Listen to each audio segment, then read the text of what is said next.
We're Kris and Mads, sisters who love a good story. The only thing better than experiencing a good story is talking about it. We're here for the unfiltered, unhinged conversations with fellow story lovers and storytellers. And the occasional rant or rave about the shit that rips our hearts out and puts us back together again. The stuff that makes us laugh till we pee our pants. And the ones that teach us what it is to be human. Welcome to the Sisterhood. Welcome to the show, you guys. I'd like to introduce our guest today. We're talking to Thomas Weaver, author of techno-thriller Artificial Wisdom. We actually originally conducted this interview on TikTok Live, and so there will be audience questions at the end of the interview. Enjoy the show. Guys, Artificial Wisdom was sent to us in the mail, and upon first glance, obviously, she's gorgeous. Maddie and I really appreciate a pretty thing, a good thing, and we felt this right away. I was like, oh, this is not an average book being sent to us. But we went into it pretty blind. About the only thing we knew is that we enjoy Blake Crouch and that it was going to be similar-ish vibes. We both love Blake Crouch, and we love sci-fi. So we went in Blind. very blind. I will say it hit me like a train. I'm so excited when a book makes me feel like the thing I'm constantly chasing for. So when I pick up book after book after book, I am searching for a feeling, and Tom's book, Artificial Wisdom, it gave it to me throughout. So I'm so excited to talk to the brain behind the madness in this book. But for anybody who also enjoys that, I would just say you have to pick up this book just because it has the magic sauce. It has that hook, and it keeps you going throughout. And I really want to talk to you about that, Tom, how you technically made that happen. I have some theories, but yeah, we'll just start by letting you tell us, for people who haven't read, what do you say Artificial Wisdom is about?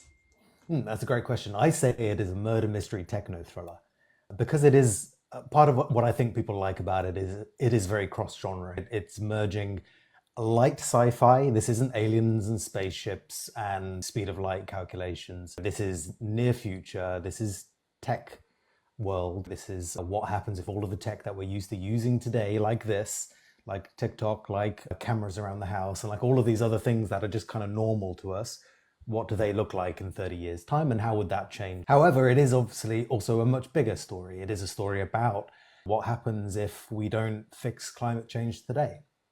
And what happens if artificial intelligence becomes a super intelligence, and 100 other what if questions.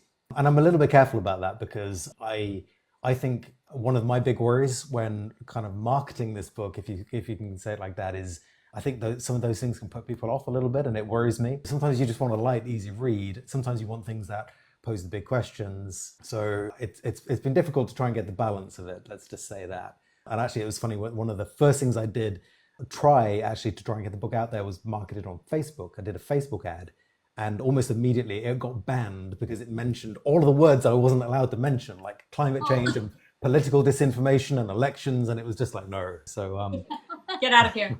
yeah, that was shut down. So let's talk a little bit about your background, because I felt like the tone of this story, while it was ominous and it is scary, I did not find that it was ominous about technology. And so I actually felt like the tone that you put forth was like, hey, tech is a neutral. AI is a neutral, and it's really about the people who decide and interact with this stuff that decides how scary it is. And that was a huge takeaway for me from the book. So I'm just wondering, what is your philosophy on tech? What is your background in tech, and how do you think your worldview plays into the book? Yeah, well, I'd say I'm a tech optimist. I am. I love technology. I'm an early adopter. We've just got cupboards full of cables and equipment and things that we never use. And I buy stuff all the time that I'm just looking around my desk now and trying to ignore some of the gadgets just sat here that are looking at me. I love technology. But I ran a startup. I built a startup. I sold a startup. I was one of the lucky ones that managed to escape kind of intact. And I think during that process as well, I realized that as great as technology could be, there was a lot that could go wrong with it. And certainly I found even myself, I know I'm addicted to my phone. I know I'm addicted to social media. I know that it has stolen our attention whilst opening up the world in a way that it could never have done before. I mean, the fact that we are having this conversation right now is an incredible, incredible thing. And we cannot take that for granted. And we should never dismiss it as just being social media and TikTok is bad, because this is incredible. But there are downsides as well. And like, the cat is out of the bag. We are not going to not now have AI. It will make our lives better in a ton of ways. And it will probably make a whole load of things worse in other ways as well. Yeah. I have not thought about the near future tech at all. My brain always thinks so far, I guess, and maybe that's because of books I've read or shows that we see. But you do such a great job of creating places that don't currently exist on planet Earth, but I could see them existing. And it was such a beautiful picture you painted. And I mean, it made me excited about tech in the future. There's an amount of foreboding, but I felt so hopeful and excited. I was like, hopefully I'm going to be alive in 2050. And what will it feel like to raise future generations where tech has an even bigger part? When I was maybe 10, I saw Back to the Future 2 for the first time. And I was a big fan already of Back to the Future. And I remember going to the cinema. I remember sat there seeing Back to the Future 2 and going, I want to live in that future. I want a hoverboard. I want a flying car. I want all of these things. Most of all, I was just excited to see what the future would be like. I think when we're worried about the future right now, maybe everybody's always been worried about the future. Whatever stage of history you're at, you kind of look at the world and go, ooh, like, we're really on the cusp of something terrible here. But it's always been like that. And so I am hopeful.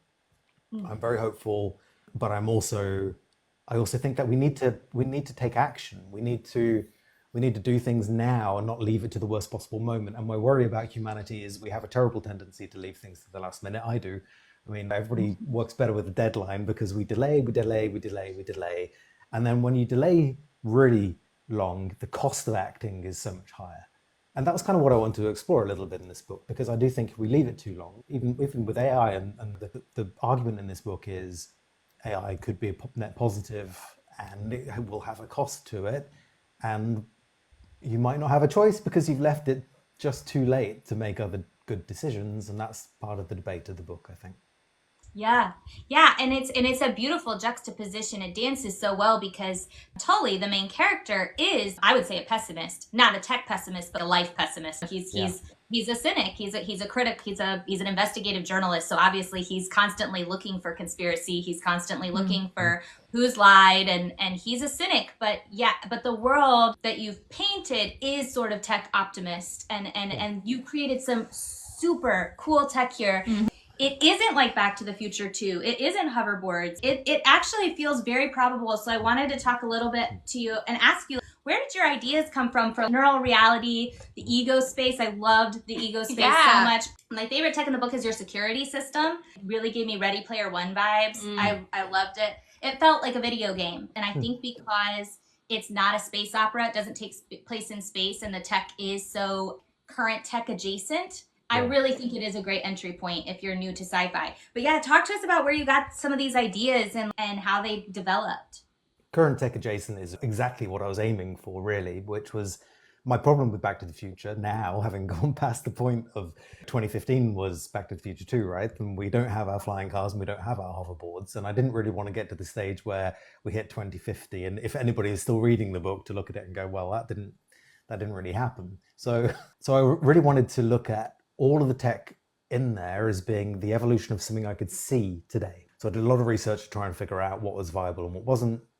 Hey, it's sci-fi, not all of it will come into fruition, but things like neuroreality, which you mentioned, which is basically, it is the evolution of virtual reality. It will just happen to be full sensory. And I've got VR headsets all over the house here, and we've been using it for years now. But of course, you're only getting two senses. You're only getting your sight and your sound. So I wanted to explore, first of all, what would it be like if you had all of your senses engaged in that? And then secondly, what could you do with that? Because that's pretty cool. What could you do with it in terms of actually just making your day-to-day life better? So I guess I was writing this back in the early days of 2020 in the pandemic, and one of the things everybody was going wild about was Zoom. So I guess one of the first things I wrote was people essentially having the equivalent of a Zoom meeting in this kind of neuroreality world. But we were missing people then. We were disconnected from everybody. We were sat on the other side of the world having conversations. So I wanted to say, okay, wouldn't it be amazing to actually have that feeling of physicality and presence and be connected with each other and be able to touch each other? have to say that the neuroreality sex scene got deleted, unfortunately, before it hit my grandmother. But Could have been so spicy. it could have been, yeah. I decided that wasn't the direction I was going for. I wanted frustration more than anything else. But security system, and that is a neuroreality, essentially, security system where you can go back through the footage of your house and you can essentially walk back through and see everything. And really that was from an experience actually I had of having lost my wedding ring. And I think I lost it when I was cooking, I think. And I went, this was a number of years ago, but we had 3 or 4 Nest cameras around the house. And I was going back through my Nest camera footage, trying to pause it and say, am I wearing the ring at this? And I had a little spreadsheet. I could see the ring at this time. I can't see it at this time. I was trying to track it down. I never did find it, but it did occur to me that there's going to become a day where we'll be able to find those lost keys somewhere in the house because we'll be able to look back at where we were at that moment. Crazy. No, I love that. What a great way to get inspiration. When did you decide you were going to write a book? Well, when I was 12, for real, when I sold my business I was going to say, super lucky. I sold my business to one of the world's biggest global food delivery giants just before the pandemic. And I think if we hadn't, I don't know if I'd still be working for a living, that was for sure. It wouldn't have survived it. So I was incredibly lucky. I actually sold it in 2018 and I exited the business in 2019 at the end. And even before I finished work, I thought, actually, what do I want to do with my time next? And I thought, well, I've always wanted to write. And now I have no excuse because I said I wasn't going to let myself write until I could afford to, because no writer makes any money. So I have to make my money through other ways. So I made my money and then I had no excuse anymore. Thing was, once I finished work, and it was incredibly stressful selling a company. I mean, I'd never experienced anything like it. It was burnout, like on a scale I'd never experienced before. And when I walked away from it, I didn't want to open my laptop. I just couldn't. It just wasn't happening. So actually, I just got really into art for a few months and was doing kind of urban sketching and watercolor and all this sort of stuff, and really teaching myself and taking art lessons and having a great time. And then the pandemic hit and I couldn't go outside anymore. And I was like, I don't really want to draw around the house. I was trying to do like real sketching. And so the laptop went open and started to write. Oh my gosh. You're also an artist. My mum is an artist. My mum is an incredible artist. And I've always avoided it like the plague. But I did actually start to learn a few years ago. And I do believe with anything, and this is the same as writing, I believe anybody can learn anything nowadays at super fast speed because the resources are out there. You've just got to want and you've got to decide to invest your time in it. But I had to make a decision at one point. Am I going to invest? Like if I had a spare hour, do I spend it painting or writing? And for a while I was able to carry on both of that. And then eventually I was like, look, I can get really good at writing. I'm probably never going to be an incredible painter. I can do it just for chilling out, but nothing else. This is crazy. So you spent 4 years perfecting this baby, and you can tell it's so tight and structured. It's because you've layered so many things in so seamlessly, because every single chapter has something you could discuss, and it is all relevant to the plot, but it's you actually went above and beyond just what was needed to get your plot across. So I'm just so curious, in your years of putting this together, what sort of things did pop up for you? Like, I really want to add that in, or this needs to go back in there, or I'm going to spend more time with this because I really want this to feel layered. You can just tell you did that so well. Yeah, I mean, I think of it probably like art, in that when you start any kind of painting, you're starting with the broad brushstrokes. You're doing the background wash, which is the story behind the story. And for me, that's critical to kind of get down what's really going on, because if you don't know that from the beginning, then it just changes what goes on top of it, right? And I didn't have all of that in place, but I had a good idea, and then layering everything on top of it. And it did come in layers, and bits got reworked. And even the beginning, I mean, the actual first 3 chapters were not there originally. They came relatively late because I'd started slightly later in the story, and then there was a sense that actually we needed a bit more emotion. We needed to start with a bit more. We needed to start with him angry. And so in order to write that, I kind of just rewound back just a little bit, really. And yeah, I guess it's hard to know sometimes when different bits come up and where in the process they happened. You get fixed, I think, sometimes on either specific strands and you're trying to paint that all through, or improving certain layers. I mean, I'm doing it with my current book now. I'm 6 drafts in, and it is a fundamentally finished story that went out to alpha readers who loved every second of it and enjoyed it. And yet I'm not happy with it. I don't think it's there yet. And so I'm looking now at specific elements and going, okay, I have this kind of, there's an Italian crime family element in my alpha draft. I think that could be way better. So actually it's going to be like three or four competing like Chinese triad style tongs. And this is a background layer, right? This isn't like necessarily core to the plot. This is some interactions with the plot. But suddenly this one family has become 3 or 4 competing Chinese tongs, and then you're layering that in. So then you go and do the research. You start to read up on it. You start to watch stuff. You start to get a feel for it. You start to create the world around it. You start to think, okay, how does this become important to the plot? If I introduce this element here, what's the consequences? And you start to layer all that through. What things now no longer work, then you've got to unstitch those layers. And that's a pain. That's horrible. That's when your story starts breaking and it no longer reads properly and it's just chaos. And somehow through that process, you start to fix it all back together. That is my process. It took 13 drafts for Artificial Wisdom from beginning to end. You can tell. You can tell. You can tell. Yeah. I just appreciate it so much. There's not a lazy bone in your body. You can just tell not only the amount of work and the amount of drafts, but you can tell the time. It has seasoned. You let it set. You can tell. You walked away, you came back. Yeah. And there's that richness to it that, to me, makes this feel so polished. And this is not a knock on indie authors at all. We love independently published authors. Obviously, you are one.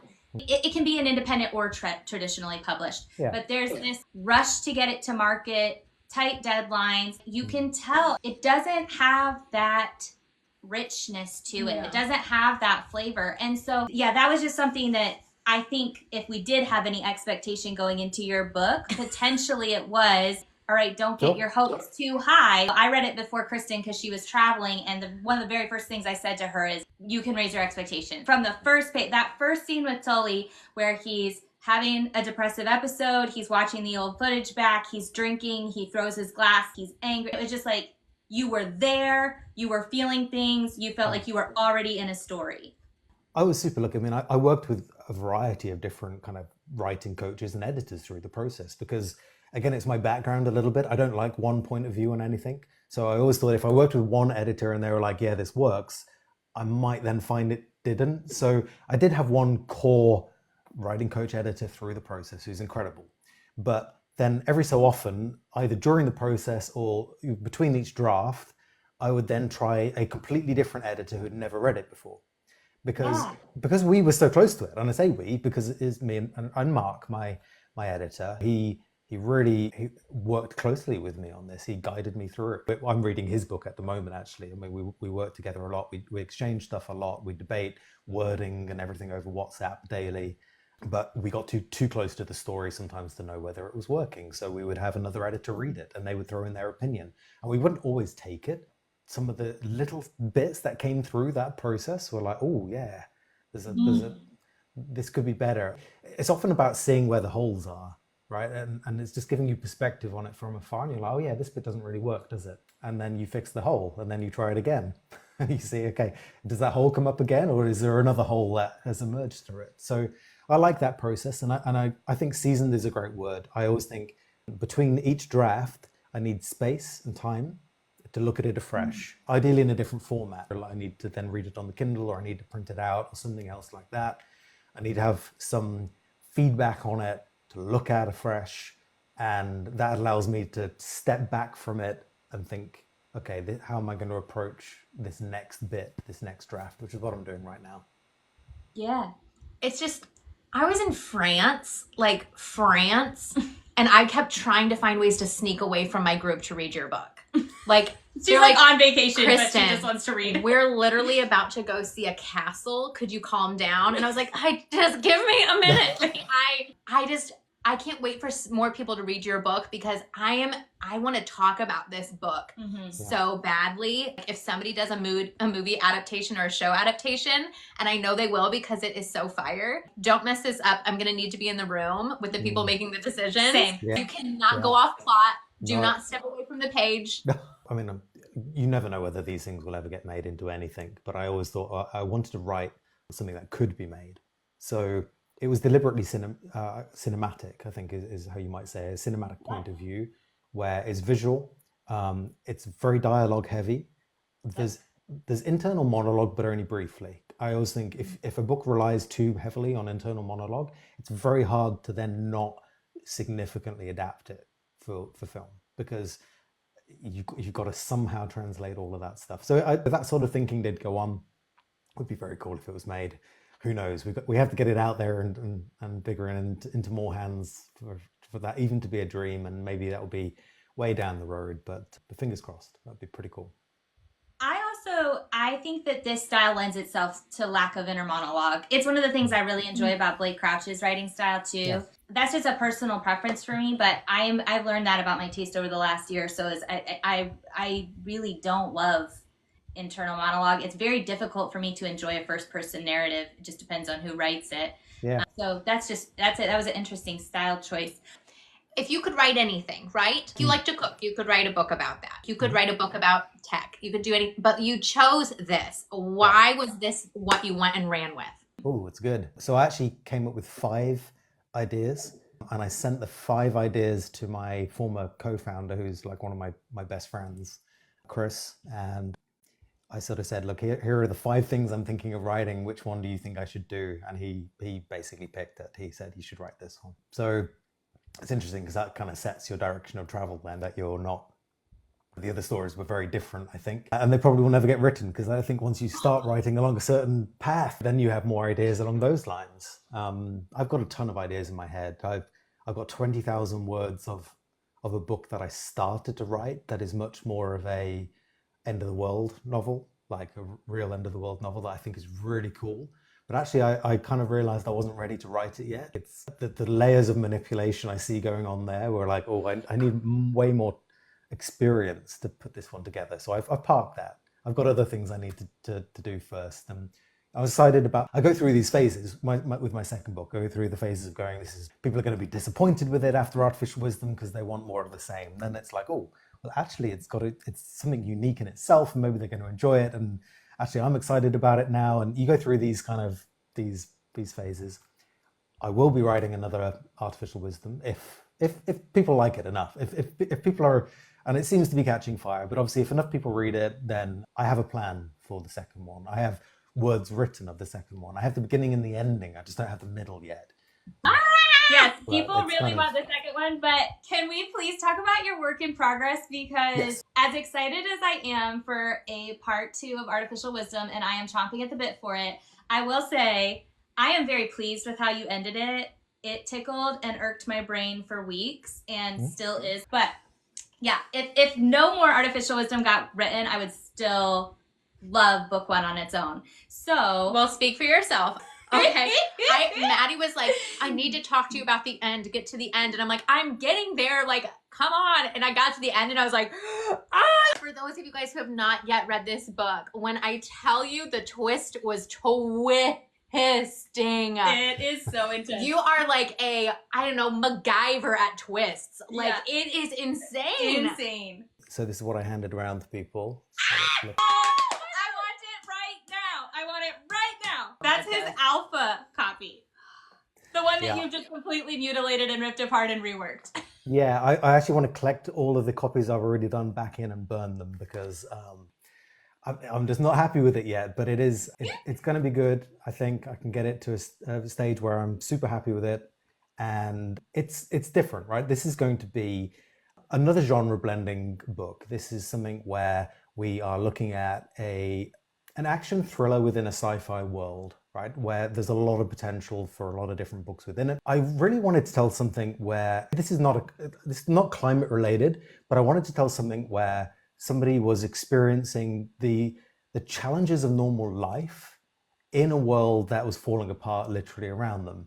And the world in which they're in is an intergenerational spaceship heading to another colony system. But it's hundreds of years into this voyage, and things have deteriorated, and the ship is deteriorating, and society is deteriorating.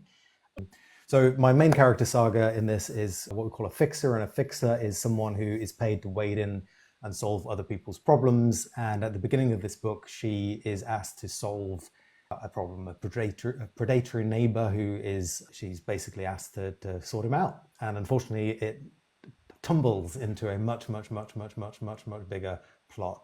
And my first book was, as I say, it was a murder mystery techno thriller. The key aspect in there is kind of whodunit and what's really going on.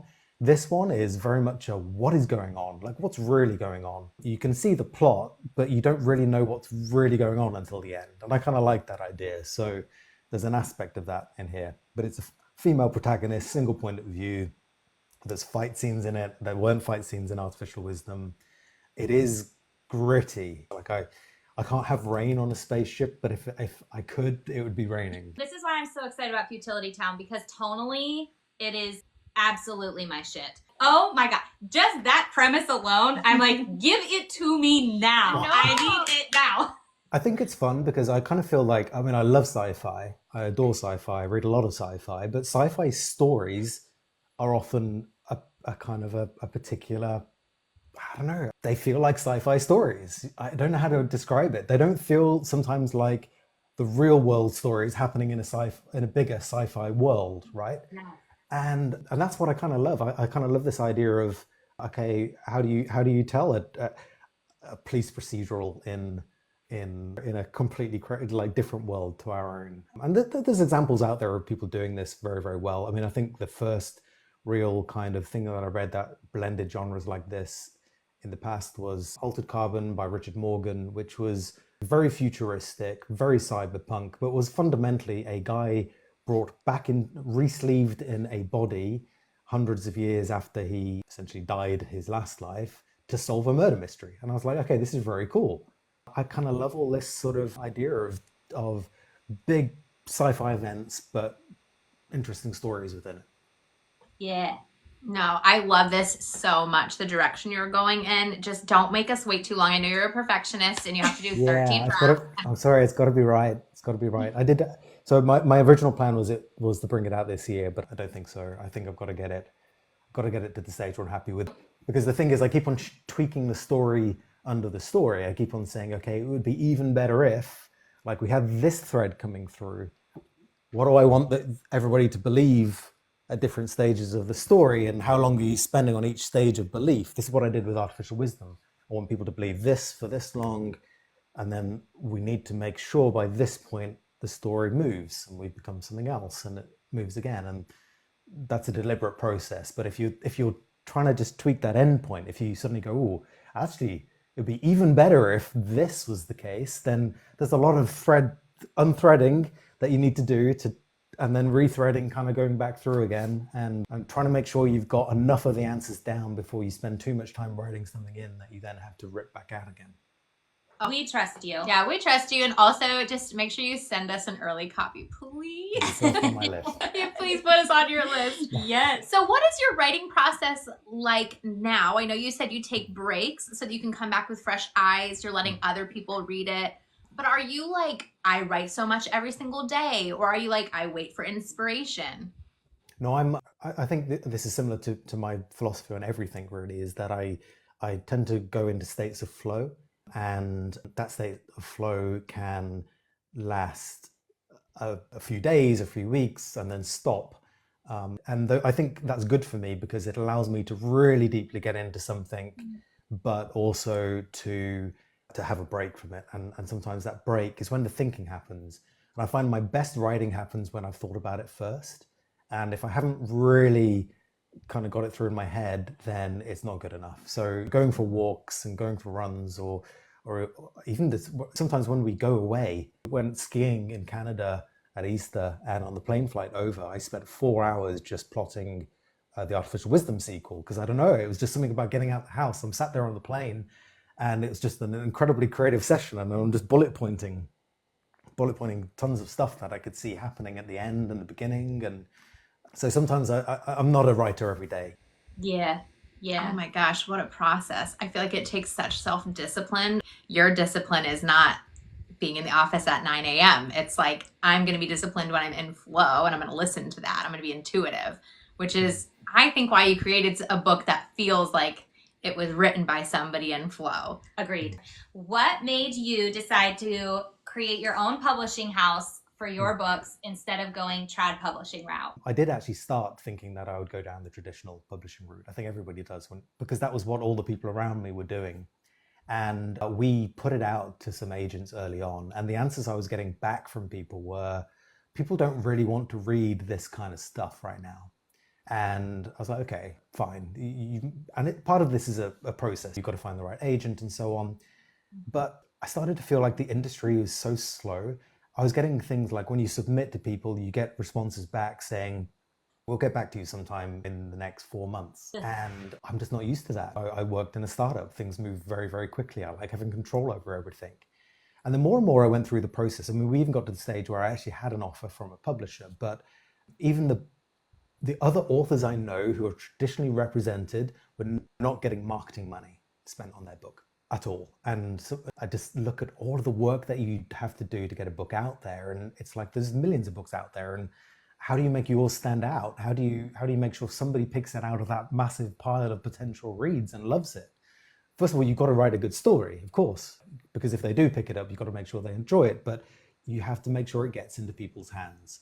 And I just wasn't convinced anymore that traditional publishing was going to do it, unless you were in that very, very, very, very, very top tier of authors. And if you're in that very top tier, then maybe you get some marketing money.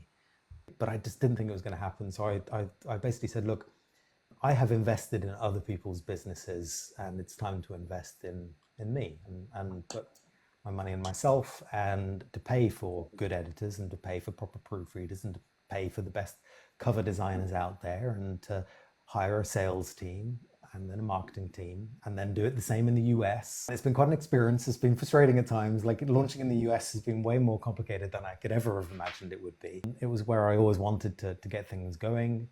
And honestly, I'm super happy I made that decision, because I just don't think, well, if I'd gone the traditional route, even if it had got picked up, the book wouldn't be out there for years to come. And when I was engaging with agents, they were like, this is great, but you need much more of a traditional antagonist and I was like, no, that's not the story I want to tell. And so ultimately, you've got to go where your heart is and say, okay, I believe in my own story enough that I think people are going to like it. I don't think it fits the traditional narrative of what's popular right now, because it doesn't. It was deliberately not trying to do what everybody else was doing. I walked into the crime thriller section at my local bookstop, and it's a sea of blue covers with yellow text on. I was like, I don't want to be one of all of these books. I want to be something which people are like, hey, I read something different.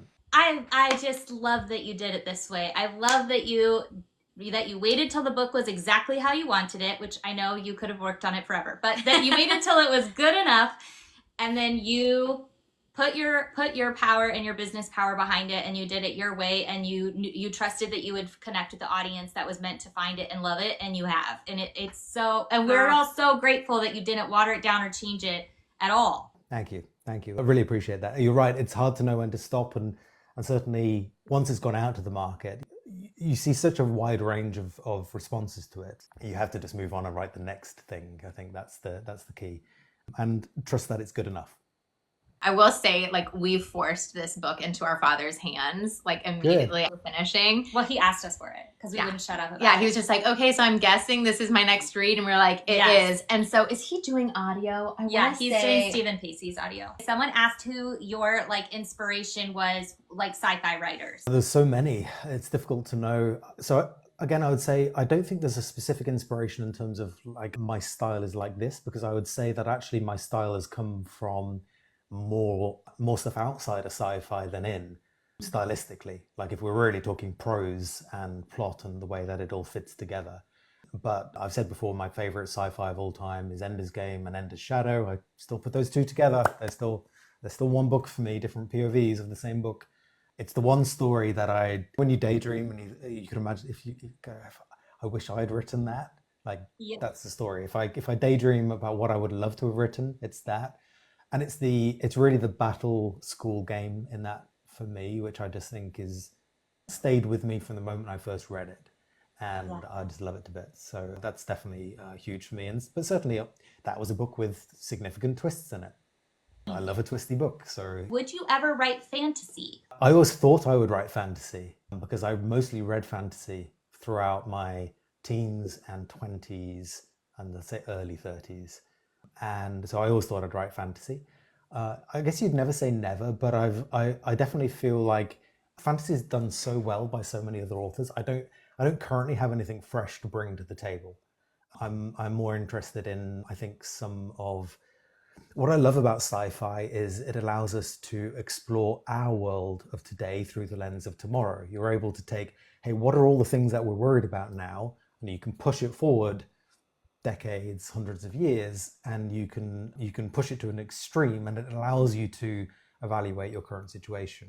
Whereas as much as I love fantasy for me, I mean, there's tons of books that I love about it, but it's more about experiencing something that's completely different rather than evaluating your own life. Yeah, I would agree with that. I think it is less speculative. Did you utilize AI for anything in your process? Organizing characters, plot lines, plot holes, artwork? AI, so ChatGPT wasn't around while I was writing it until really at the end of the process. So the answer is no, and I kind of wish it had been, not really for plotting or writing, but actually the bit that I found hardest during the writing of this book was when I needed to do the synopsis. Like, you're meant to do like a 1-page synopsis, and you're like, how do you take 100,000 words and put it onto 1 page? It's impossible. And most writers I know struggle with it. Later on, like at least when I was planning Futility Town, I actually did try to write the synopsis using AI, and it did it pretty well, at least for a first draft. So I do think sometimes as a brainstorming tool, or somebody just to bounce stuff off when you don't have anybody else there, it's great. Right now, it's not good at writing at all, and that's okay with me, frankly. Oh, and I did character mood boards on Midjourney, so I have all my characters mocked up. Yeah, I would love to see that. Okay, in terms of breadcrumbs when writing, do you start with a lot and scale back, or vice versa? I'm careful about breadcrumbs. So my general philosophy is, okay, if I wanted to lead somebody towards a reveal, I probably need 3 to 4 mentions of that, and I'm quite strategic about thinking about where in the story they go. Because you don't want somebody to spot it too quickly. And trying to get that right is really hard, as I say, when you're too close to the story. It's also why having my wife actually as a reader is great, because I can actually be there when she's reading it. And when she gasps aloud, I can go, okay, which bit did you just read now? And she'll tell me an idea about who the villain is. And at least then I can go, okay, you got that too early, and I can move that bit around, or I don't want you to believe that at this point. It's handy having that kind of feedback. It's hard to see. But yeah, I'm deliberately strategic. I do think a lot about what do I want people to know and where, and what little breadcrumbs are my favorite bit to put in. It's that little sprinkling of, it's a word here, or a small scene here. The sleight of hand where you're pointing the reader's attention at one thing whilst you're really doing something else. And Agatha Christie was the genius at this. With artificial wisdom, it's so interesting because Kristen and I are different readers in that way. Like, I love the sleight of hand, but I don't want to figure it out. Like, I want to wait for your big reveal. Whereas Kristen's like, oh my God, the things that she picked up in artificial wisdom so early, I was like, how did you even get that? And she's like, I'm just looking at every little thing that's just if like it a looks like it's not important, it's the most important. Yes. So you're just like, I'm gonna highlight that for later. But I will say, but she loves that. Like, she's like, give it to me. Give me like those little hints so that I can feel like I'm like solving it with you. Yeah. That's good. It's good. I mean, and I always think about it from a second reader perspective. I want somebody to enjoy it as much as second time around as the first. So you've got to make sure that actually it stands up that second time around, and actually you're discovering new detail. You're trying to find a bit, so you're like, second time around, you're like, what the twists are, but you're enjoying seeing, that bit now makes more, like, I didn't spot that the first time, but now I've spotted it. Obviously, Kristen, you've spotted it the first time, so you're basically a writer. I mean, this is what I'm doing. I'm alpha reading my writing coach's murder mystery at the moment, and I'm highlighting bits and WhatsApping him going, this bit is suspicious to me, because I'm on the lookout for these things. But anytime someone's like, sus, this is suspicious, Kristen is the queen of the sus comment. She's like, sus. If Kristen was annotating a book, every page would just have sus on it. Because it's so fun. I feel like it's a point. So I'm always like, okay, point to the author, didn't see that coming. Or I'm like, oh, point to me, I saw that coming. Nice. It's like a competition, but how did we do? Who got the most points by the end of the book? You did, because so I only just really right, I can tell. I caught one, and it was a big one. But even when it happened, I was like, oh, wait a second. Like, and what will that mean? How will that even Right. happen? Which makes, for all the people who have not read this book, if you are like me and it is a thrill, it feels like a thrilling ride because there's not just like the one reveal. Like there's There's many. a lot of things in the very beginning there was one and it felt so early and that threw me off. I wasn't ready for a twist yet. And I was like, oh, okay. We'll just do that right off the gate. That's great. Yeah, but that's true. I liked it because that's not very common. I can't wait to read what else you put out because I feel like not only do you take the time, but it seems like you really are absorbing so many different forms of entertainment right now that you're the connoisseur. You can put the meal together for us. It's all going in. Our real world is this tapestry of all this different stuff. And it's much more interesting once you layer through all these different elements. And sometimes you have to hold yourself back. I love this tapestry of a lot of different bits and pieces pulled from our world, pulled from our reality and the things that I find fun and interesting. Yeah, that as an artist, it's a beautiful balance between making sure that you're stacking enough to keep it interesting, but also like that you can do that abstraction work that needs to be done to pull out what's unnecessary. And I've heard 2 or 3 people tell me about Artificial Wisdom that every page is earned. And that's huge for us. Page count being earned is really big. Like there's an indulgence sometimes to an author that's just putting it in because it's interesting to them or because they like it or because they can get away with it. And it's like the rest of us are just like... Girl with the Dragon Tattoo is a murder mystery wrapped in a thriller. Brilliant. But sadly, the author died before really it was edited and it was picked up. But he wasn't able to be there during the detailed editing process. And I remember vividly to this day, early on in that first book, the author is describing the contents of one of the characters' fridges. And I remember thinking then, gosh, like I don't need to know what's in his fridge. Like that's totally superfluous information. So you've got to think, what's important here? What do we actually need to see? And making sure that the details all add value in some way. Kristen would be reading this book going, okay, is the murder poison in the fridge? Yep. Is the weapon in the fridge? She'd be like, okay, why did we put the fridge in here? which actually is a good point because you do sometimes need the red herrings. You do sometimes need to add stuff in which isn't there just to point people the other way. Yes. Okay, Jade asks, would you prefer to see Artificial Wisdom as a TV show or a film? I'm going to go TV show. I think we're at peak TV. I mean, what a golden age we're in where the sort of series that when you can dip into stuff for 8-10 hours of detail. Dark Matter, obviously, that just came out, and Silo. The budget that's being spent on some of these incredible sci-fi series. Foundation got made a couple of years ago. It's just incredible. And I'd much rather people get that deep into a book. Film is obviously amazing and wonderful, and you can tell some great stories. But I think this is complicated enough that if you tried to boil it down to a 2-hour film, yeah, you might be able to do it, but you might lose some stuff in the process. So hey, look, I'll take both. Like if the Hollywood producers are going to ring me at the end of this live session, we'll do whatever they say comes up first. But yeah, I'll go TV series if I could. Okay. So long as it's not animated. It needs to be. I'm not an animated fan. I don't like animated. Okay. Will there be a love story in Futility Town? So my second book at the moment, I mean, it all happens within the space of a few days. There's no room for significant love plot in this one. She's a single mother. She's dealing with some really big events. I think I probably need to read a bit more of the romantasy myself just to get some tips. Okay, so my number one tip is if you put in a love scene, just have there be a part where there's just like one bed in the space room. Okay. Where like we have to share a bed because there's only one bed in the space room. Kristen loves the one bed trope. She's like, One I bed trope. guess we have to sleep together. Oh, bummer.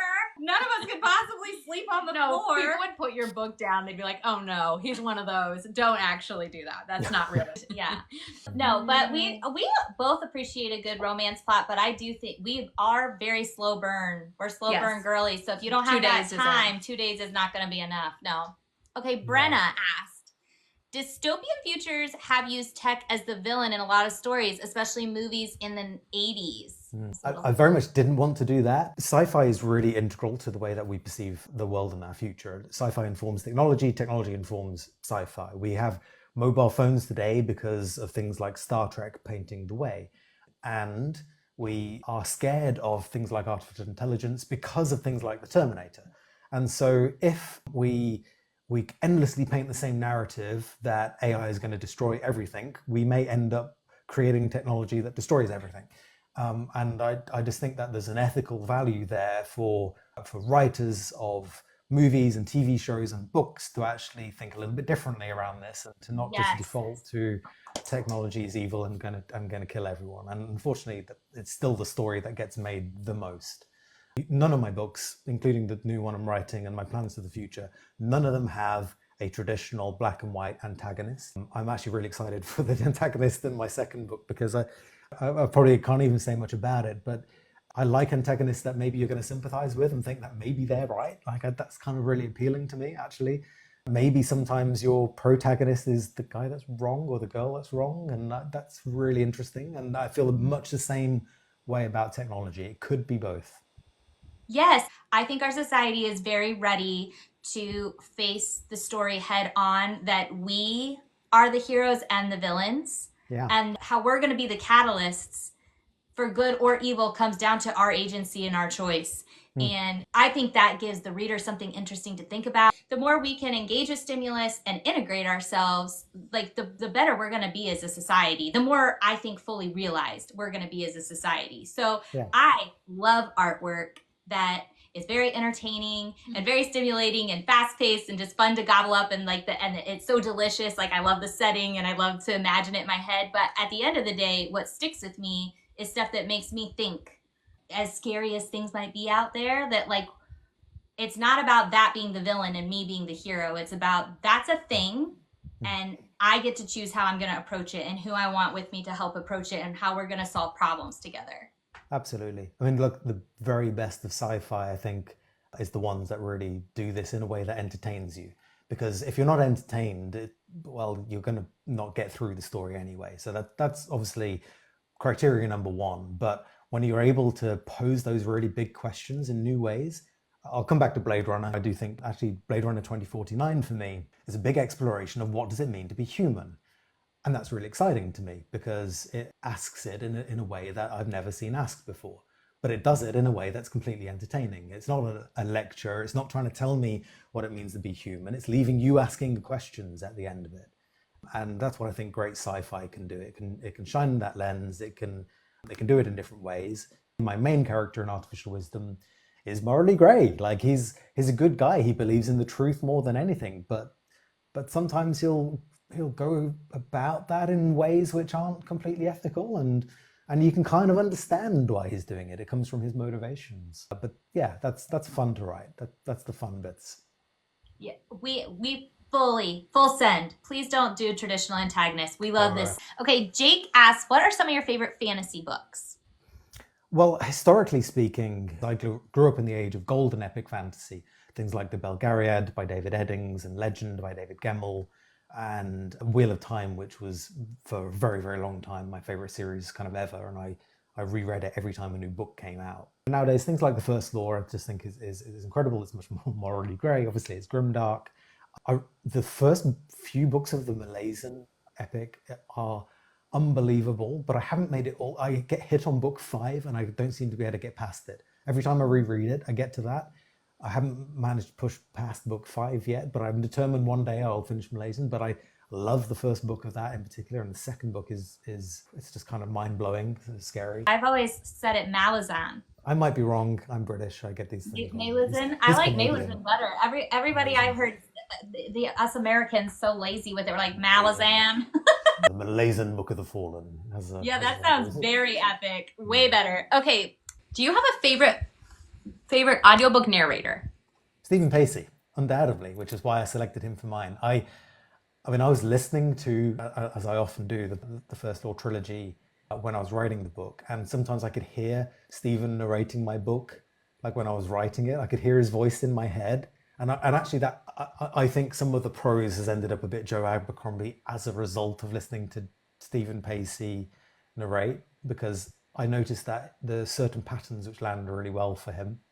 Like even the way that Tully swears on like the first page of the first chapter was written knowing that Stephen Pacey would nail that line. So him very much so, I think, is just incredible. Yeah. Oh my gosh, what a dream come true, like a manifestation that you just like pictured that. And it's like, who else could do it? Nobody. Nobody else. And I told him that. I pitched it. I really didn't believe I'd get him, but I was like, I'm not going to approach a long list. I want to work with Stephen Pacey. I found his agent. I wrote a pitch document that was beautiful and visual and included the pictures of all of the characters and included a letter to him and everything else. And I sent it to Stephen Pacey or his agent, and then I just thought, it's never going to say yes. It's never going to happen. And then a few days later, he was like, "Hey, Stephen really liked the first few chapters of the book. He'd be up for doing this." And I was like, "Oh my god!" It was probably the happiest day. Yeah, those are my favorite stories, the dream come trues. It still blows my mind that this was your first book. It blows my mind too. It will never stop amazing me. Yeah. Obviously, it's actually like you wrote 13 books. Since there were 13 drafts, I do feel like you put in that work there. For sure. It feels like it sometimes. There was just one more question. A lot of this is just very kind feedback from all of you. They just want to know, how do you balance reading and writing? Is it ever frustrating that like you can't read everything you want to read because you need to write, or you're like, you need... Yeah. So I think writing has spoiled reading a little bit for me. It really has. Like, it's the thing I miss most is reading uncritically. And I'm noticing it now. I know a lot of stuff about how writing works technically. It can be really, really annoying. Like, I used to read a lot of Harold Robbins, which was one of my dad's favorite authors. It's like this 1940s pulp author who writes these kind of New York 1920s kind of character stories, and they're fantastic. But now I read them, I'm like, oh, there's like head hopping going on here, and there's too much exposition, and like it's just really annoying. So I'm finding my ability to stick through a book has really dissipated. Like, it's really fallen to bits. Like, I give up very, very quickly if it doesn't land. And when I do find a book that lands, and I say, like Legends and Lattes, I did a TikTok on it the other day, but Legends and Lattes for me this year really landed. And it was like, finally, this is something which has captured me and won't let me down. I tend to read in bed rather than around the house because I'm just too busy with all of the stuff. But the greatest pleasure in the world still remains that Sunday morning, Saturday morning, getting a book out in the morning and sitting down, especially if it's winter and the fire's on and all that sort of stuff. I love that guilty pleasure of reading more than anything. It's just wonderful. Yeah. Oh, I need a real fireplace. I love this question. What is the biggest point you hope we take away from Artificial Wisdom? Hope, very much, because I think if we don't have some degree of hope to deal with this complicated and sometimes very scary world around us, then I don't know how we keep going through the difficult bits. Whilst it is telling sometimes the worst of what can happen, I hope people leave it with a view of, okay, there's always possibility. There's always the ability to do things that we couldn't imagine. I'm telling this story because, like, I put all of the things I was worried about into this story. So it was my therapy for me. But as I say, I'm a worried optimist in most things. I imagine the future in the best possible light, but also can sometimes be terrified about the future as well. Yeah.